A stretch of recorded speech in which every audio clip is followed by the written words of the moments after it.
Buen día. Saben que hasta hoy, estuve preparando la palabra para hoy, no se me ocurría ningún título y venía pensando, ayer Luis me preguntaba cómo venía y lo que le respondí, creo que no sé si es un título, pero es una buena descripción. Le decía que lo que estuve preparando habla acerca de la oración como herramienta para alinear nuestros pensamientos bajo el gobierno de Dios, ¿no? El gobierno de Cristo, del Espíritu Santo.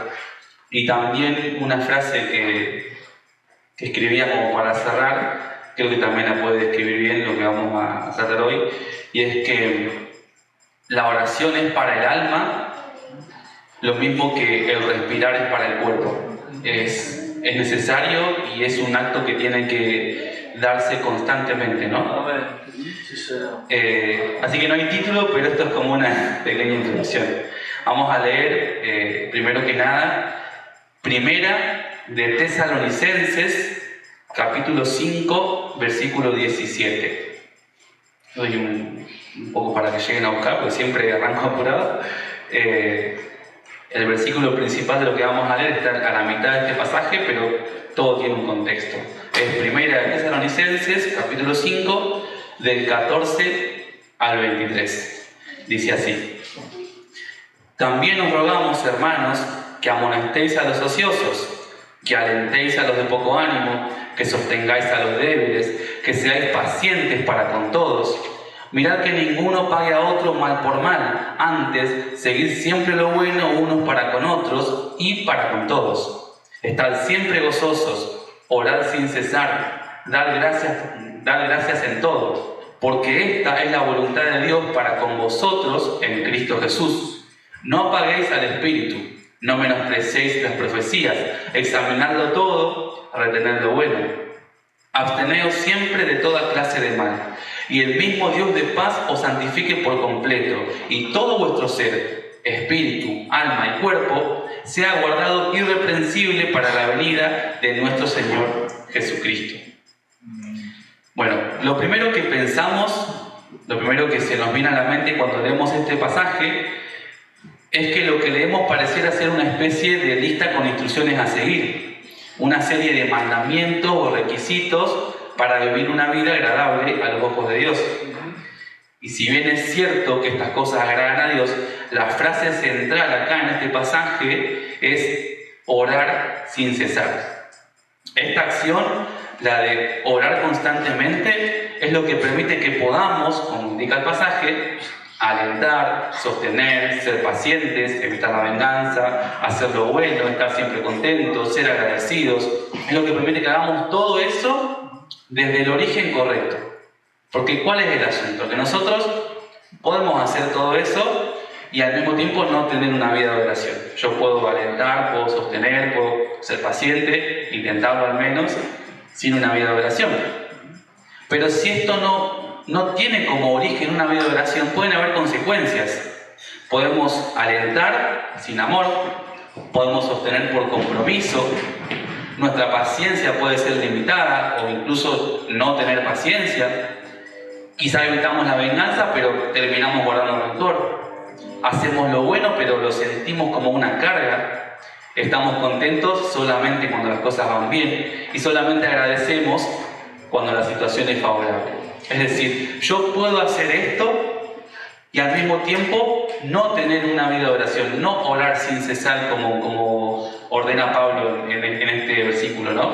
Y lo puedo hacer, pero cuando el origen no es una vida, no es un corazón que está constantemente buscando el gobierno del Espíritu, esto lo hago pero termina tergiversado.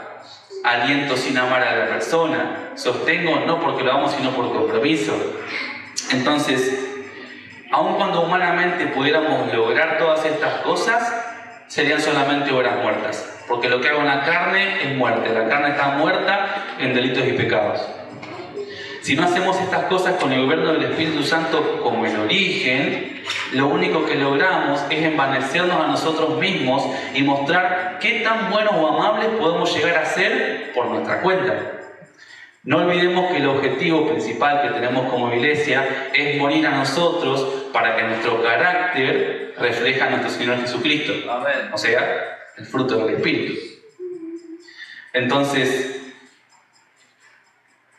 si en cambio hacemos estas cosas como consecuencia de un hábito constante de oración, acciones como sostener al débil, estar contentos y todas las demás que nombra Pablo en este pasaje, van a ser fruto de la vida de Cristo gobernando nuestros corazones.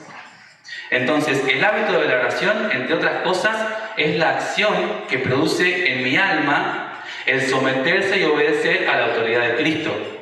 En la oración, mi alma, pensamientos, emociones y voluntad, es convencida por el Espíritu para justamente pensar, sentir y decidir en obediencia a Cristo, independientemente si es fácil o difícil, de si las cosas van bien o no tan bien. La oración es el resultado del alma decidiendo vivir por lo que recibe del Espíritu y no por lo que experimenta en lo externo. Entonces, acá Pablo nos da un ejemplo de una vida en comunidad como iglesia, ¿no? Alentar, sostener, ser pacientes, evitar la venganza, hacer lo bueno.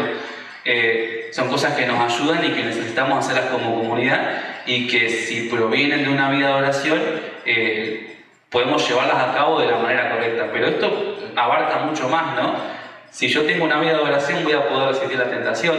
Si tengo una vida de oración, el desánimo no me va a ganar, la depresión no va a llegar a mi vida. Son cosas necesarias, es un hábito necesario para poder vivir desde lo que yo entiendo que tengo en Cristo, lo cual me lo muestra el Espíritu Santo, y no vivir y decidir de acuerdo a lo que yo veo o experimento externamente. Esto no invalida que yo estoy pasando por un mal momento y me voy a sentir triste, obviamente. No invalida las emociones, pero las pone bajo el gobierno del Espíritu Santo.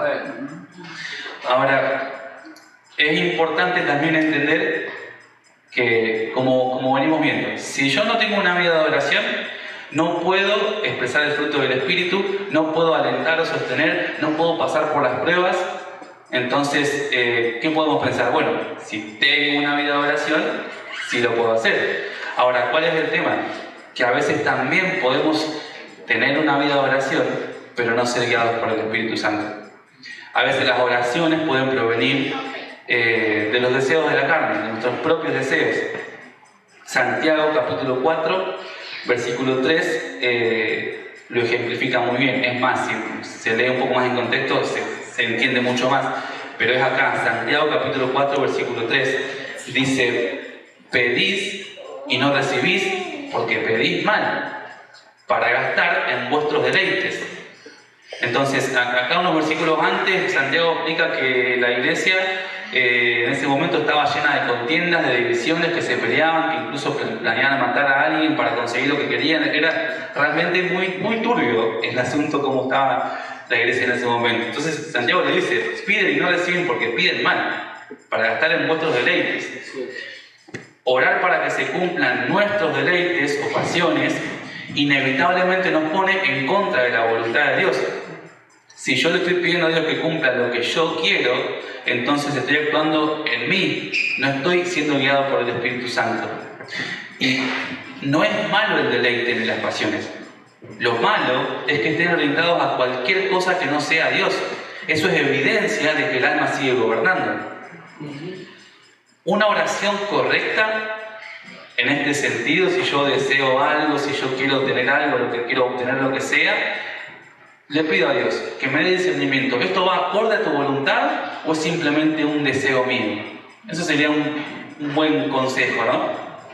Otro ejemplo que podemos tener de oraciones que provienen de la carne, bueno, en el Evangelio de Lucas, en el capítulo 18 y el versículo 11, acá va a hablar del fariseo. Yo creo que lo conocemos todos ese versículo, Lucas 18, versículo 11. Dice: el fariseo, puesto en pie, oraba consigo mismo de esta manera: Dios, te doy gracias porque no soy como los otros hombres, ladrones, injustos, adúlteros, ni aun como este publicano. Ayuno 2 veces a la semana, doy diezmos de todo lo que gano.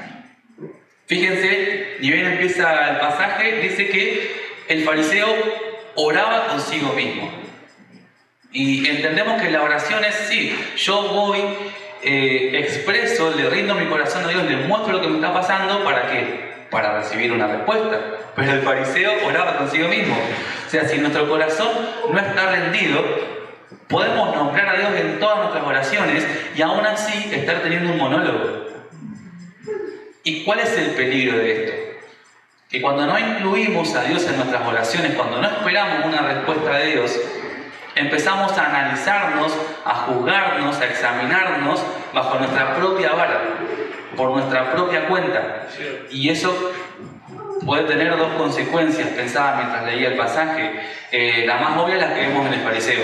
Ese hombre se sobreestimaba. Él se veía como más de lo que era, porque seguramente tenía cosas buenas. Pero si él se enfocaba únicamente en lo bueno que era, no podía ver las cosas malas en las que Dios quería trabajar. Y por el contrario, que es algo que en mi experiencia a mí me pasaba, y a veces me pasa y Dios trabaja conmigo en eso, es que nos vemos como menos de lo que somos.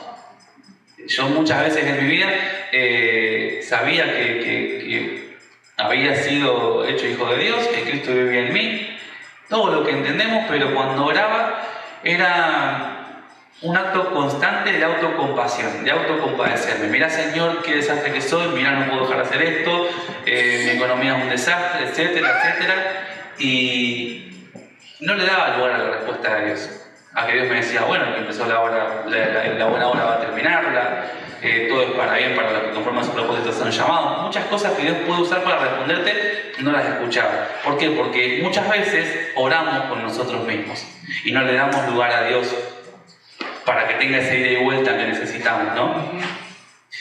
Una oración donde nosotros somos el centro, que es guiada por nuestras emociones y que se centra únicamente en nuestras necesidades, es una oración que proviene de la carne. Cuando acudimos a Dios como un medio para obtener lo que queremos, o como un oído que escuche nuestros dolores o problemas, pero no queremos una respuesta, sino compadecernos de nosotros mismos, estamos buscando que Dios se someta a lo que pensamos y sentimos. Estos dos ejemplos justamente nos muestran, nos grafican un poco diferentes tipos de oraciones que provienen de la carne. Hay muchas más. No quise hacerlo tan largo, así que puse dos nomás, pero te pones a profundizar y hay muchas oraciones que muestran la palabra de personas que no tienen en cuenta la voluntad de Dios, sino que quieren someter a Dios a lo que ellos consideran que es necesario o correcto. Teniendo el ejemplo de oraciones que vienen de la carne, vamos a ver ejemplos de oraciones que sí son guiadas por el Espíritu. El primero que vamos a leer tenemos tres. El primero es Romanos 8, versículo 26. Romanos capítulo 8, versículo 26. Esto, más que un ejemplo, nos explica cómo es que funciona la oración guiada por el Espíritu. Dice: y de igual manera el Espíritu nos ayuda con nuestra debilidad. Pues, ¿qué hemos de pedir como conviene? No lo sabemos, pero el Espíritu mismo intercede por nosotros con gemidos indecibles. Lo explica bastante claro, la verdad. El Espíritu nos ayuda porque somos débiles, porque nosotros no sabemos cómo pedir, la verdad que no lo sabemos. Pero el Espíritu Santo intercede. ¿Cómo funciona? El Espíritu Santo escudriña nuestro corazón, nos conoce al completo mejor que nosotros mismos. Saben lo que estamos bien y saben lo que Dios necesita seguir trabajando. Y nosotros le estamos pidiendo: Señor, dame un auto nuevo, o permitime arreglar el auto porque se rompió. Y el Espíritu Santo: Señor, dale paciencia. Señor, permitirle entender que lo material no es tan importante. Lo importante es lo que experimenta en el Espíritu. El Espíritu Santo nos escudriña e intercede con lo que nosotros a veces no sabemos cómo pedir. Otro ejemplo es Primera de Juan, capítulo 5, versículo 14. En esta carta el apóstol Juan dice: y esta es la confianza que tenemos en Él, que si pedimos alguna cosa conforme a su voluntad, Él nos oye. Nuestras peticiones dejan de basarse en lo que sentimos o queremos y empiezan a alinearse a la voluntad de Dios. Ahí es cuando tenemos una respuesta a nuestra oración. Incluso Jesús mismo dijo: no se haga mi voluntad sino la tuya. Es el mayor ejemplo que podemos tener. Muchas veces nos pasa que oramos por esto, oramos por lo otro y no encontramos respuesta. O a veces no vemos la respuesta que esperábamos. Pero creo que la forma efectiva de poder ver palpablemente la respuesta de Dios es orar conforme a su voluntad. Esto solamente se puede dar si somos guiados por el Espíritu Santo. Esto no lo escribí acá, pero me nace ahora aclararlo. Esto no quiere decir que invadiremos lo que sentimos. Las emociones están y hay que validarlas, porque las sentimos. No vamos a hacer de cuenta, no, soy un robot, no siento nada, listo, oro bajo la guía de Dios, genial. No, sentimos, a veces nos dolemos, nos sufrimos, nos enojamos. Y está bien y es necesario que expresemos esas emociones cuando vamos a la oración. El tema es cuando esas emociones gobiernan toda mi oración y me quedo solamente con eso y no recibo el consuelo de Dios o la paz que me quiere dar o el entendimiento para solucionar un problema. Si vamos solamente a expresar las emociones y hacer un monólogo, no nos va a servir. La respuesta viene cuando llevo mis emociones y mis situaciones a los pies de Cristo y dejo y permito que Él me dé la respuesta. Amén. El último ejemplo de oraciones que pueden ser guiadas por el Espíritu, este es ya un poco más largo, pero la verdad es que me pareció muy bueno, así que lo incluí. Vamos a ir al libro de Hechos, al capítulo 4, y los versículos son del 24 al 31. Hechos capítulo 4, 24 al 31. Dice así: y ellos, habiéndolo oído, alzaron unánimes la voz a Dios y dijeron: Soberano Señor, tú eres el Dios que hiciste los cielos y la tierra y el mar y todo lo que en ellos hay, que por boca de David tu siervo dijiste: ¿por qué se amotinan las gentes y los pueblos piensan cosas vanas? Se reunieron los reyes de la tierra y los príncipes se juntaron en uno contra el Señor y contra su Cristo. En otras traducciones esto dice contra su Mesías. Porque verdaderamente se unieron en esta ciudad contra tu Hijo Santo Jesús, a quien ungiste, Herodes y Poncio Pilato, con los gentiles y el pueblo de Israel, para hacer cuanto tu mano y tu consejo antes habían determinado que sucediera. Y ahora, Señor, mira sus amenazas y concede a tu siervo que con todo denuedo hable en tu palabra, mientras extiendes tu mano para que se hagan sanidades y señales y prodigios mediante el nombre de tu santo Hijo Jesús. Cuando hubieron orado, el lugar en que estaban congregados tembló, y todos fueron llenos del Espíritu Santo y hablaban con denuedo la palabra de Dios. Para dar un poquito más de contexto, unos versículos antes, Juan y Pedro son liberados porque fueron apresados por predicar la palabra y fueron amenazados de que no prediquen la palabra de Cristo. Y ante esta amenaza, la iglesia primitiva, la iglesia que nace, la iglesia original, toma la decisión de, bueno, Señor, danos la valentía, de nuevo en otras traducciones se traduce como valentía, danos la valentía de seguir predicando tu palabra. La iglesia no le pide a Dios que cambie las circunstancias, sino que le pide ser llenos de valentía para seguir predicando. Aún a pesar del temor y de la situación peligrosa, se mantienen fieles. Una oración en la carne pediría que se acaben los problemas. Una oración guiada por el Espíritu pide a Dios fortaleza para obedecer aún cuando es difícil. Amén. Cuando nuestra oración proviene de un corazón que se deja gobernar por el Espíritu, ahí es cuando nuestra vida empieza a mostrar sus frutos. No podemos mostrar el fruto del Espíritu si primero no le rendimos nuestro corazón al momento de orar. En nuestro corazón habitan las emociones, los pensamientos, la voluntad de decidir. Orar haciendo un monólogo o esperando que Dios se amolde a nuestras emociones solo da como consecuencia que expresemos las obras de la carne, las cuales están muertas. En cambio, si oramos con un corazón dispuesto a ser examinado, corregido y probado por Dios, la consecuencia directa es una vida que expresa hacia afuera el fruto del Espíritu que primero se da en nuestro interior. Frutos del Espíritu: paciencia, paz, benignidad, templanza, dominio propio. No me los acuerdo todos, lamentablemente, pero son frutos que primeramente se producen en el alma, en el corazón de la persona, y luego lo expresa externamente. Para finalizar, para cerrar, justamente como decía hoy, había reflexionado bastante en el hecho de que orar es tan importante para el alma como respirar lo es para el cuerpo. Y escribí algo en este sentido. Al principio de este mensaje leíamos que el apóstol Pablo instaba a los tesalonicenses a orar sin cesar. Pero esto es algo que encontramos en toda la palabra. Pablo también le decía a los romanos que sean constantes en la oración. Le decía a los colosenses que perseveren en la oración. A los efesios les decía que oren y supliquen todo el tiempo en el Espíritu. Pero incluso no era solo Pablo. En el libro de Hechos, la iglesia, en el libro de Hechos dice que la iglesia perseveraba unánime en la oración. Incluso en el Antiguo Testamento, en el libro de los Salmos, David decía cosas como: bendeciré a Jehová en todo tiempo, o tarde y mañana y a mediodía oraré y clamaré. Esto me llevó a pensar, mientras preparaba esta palabra, que la oración para el alma es tan importante como lo es para el cuerpo el acto de respirar.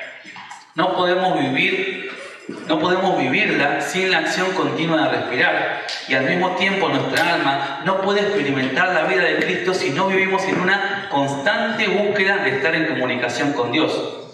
Y esto no se refiere solamente a los tiempos que apartamos en la intimidad para orar, sino en una actitud de nuestro corazón de depender constantemente las 24 horas del día de la guía y la autoridad del Espíritu Santo. ¿Por qué? Porque es el que endereza nuestros pensamientos y somete nuestras emociones bajo el gobierno de Cristo.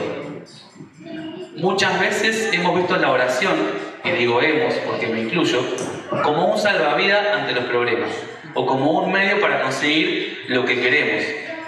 Pero cuando decimos que la oración es como respirar, es tan simple como entender que si una persona no respira, se muere.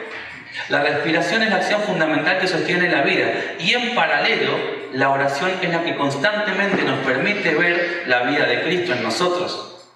Si dejamos de orar, si dejamos de respirar, la consecuencia es que ya no vemos la vida de Cristo gobernando, sino las obras de la carne, la cual está muerta. Y lo repetí varias veces, pero porque es muy importante entender. Nosotros podemos intentar hacer la voluntad de Dios por nuestras propias fuerzas en la carne, pero la carne está muerta. La carne no tiene la vida de Cristo es en el Espíritu. Por eso la palabra dice que tenemos que ir todos los días a la cruz para que sea Cristo formado en nosotros. La nueva vida en Cristo es en el Espíritu, y la única manera de verla y en consecuencia de expresarla es que la oración sea una actitud permanente del corazón, igual de permanente como lo es el respirar. Esto a mí me hacía pensar todos estos versículos, porque yo un poco lo sabía, pero esto me hizo reflexionarlo bien. Tenemos muy interiorizado que el orar es ese momento que yo aparto en la intimidad, media hora al día, 20 minutos, una hora, los que más logran sumar tiempo, de estar en oración con Dios. Y que es necesario, es correcto y hay que seguir haciéndolo. Pero cuando dice orar en todo tiempo, es que en cualquier situación, cualquier momento del día que tengo, me cruzo con alguien, hablo con tal persona, experimento lo que sea que me lleve a pensar, a sentir o a decidir, estoy constantemente con mi corazón al pendiente de qué es lo que me dice el Espíritu Santo.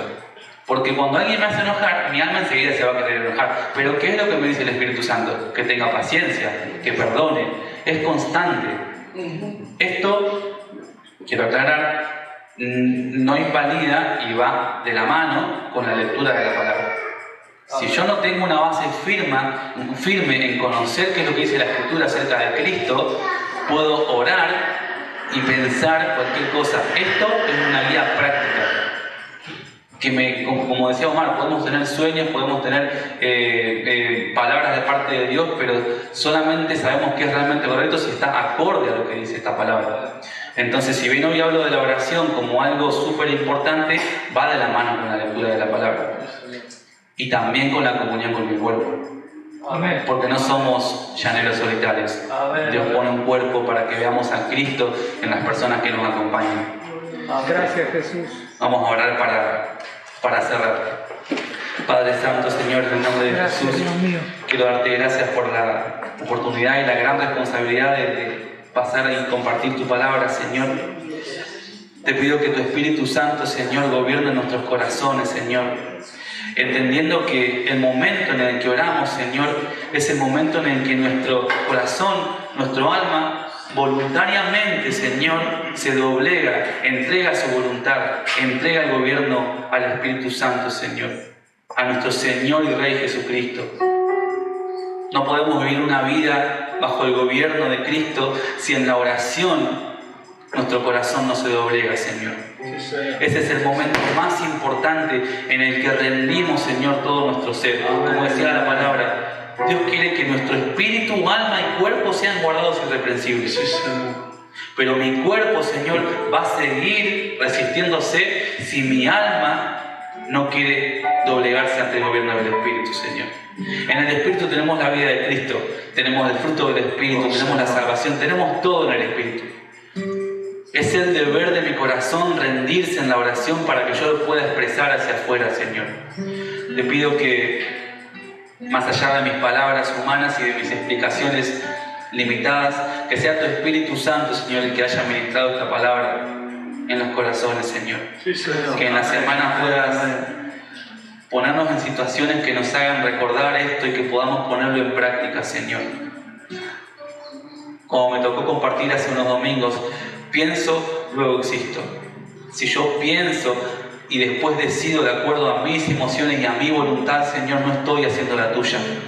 Ahora, si cuando pienso, cuando siento, doblego mi alma bajo el gobierno del Espíritu, voy a vivir, voy a decidir de acuerdo a tu voluntad, Señor. Te alabamos.